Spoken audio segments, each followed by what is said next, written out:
Алматы қаласы, Алатау ауданы, Абдулла Қарсақбаев атындағы номері 41-ші жалпы білім беретін мектептің 2-ші В сынып оқушысы Мұратжан Диана, жетекшім Шалқыбекова Қаламқас Жұмагүлқызы, Абай Құманбаев, құлақтан кіріп бойдалар. Құлақтан кіріп бойдалар, әсем ән мен тәтті күй, көңілге түрлі ой салар. Әнді сүйсең мечесі, дүние ойдан шығады. Өзімді өзім ұмытып, көңілім әнді ұғады.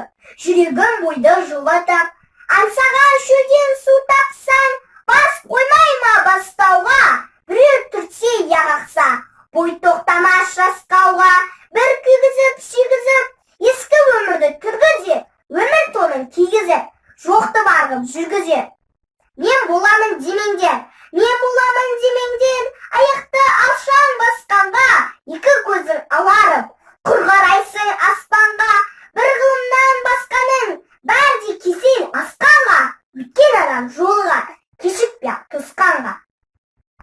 Алматы қаласы, Алатау ауданы, Абдулла Қарсақбаев атындағы номері 41-ші жалпы білім беретін мектептің 2-ші В сынып оқушысы Мұратжан Диана, жетекшім Шалқыбекова Қаламқас Жұмагүлқызы, Абай Құманбаевтың 31-ші қара сөзі.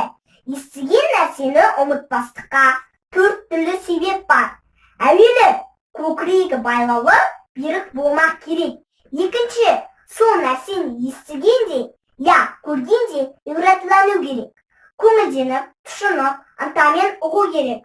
Ой кесел нәрселерден қашық болу керек. Үшінші, сол нәрсені ішіне бірнеше уақыт қайтарып, көңілге бекіту керек. Төртінші, ой кесел нәрселерден қашық болу керек. Ой кеселдері күллі ақыл мен ғылымды тусыратұғын нәрселер.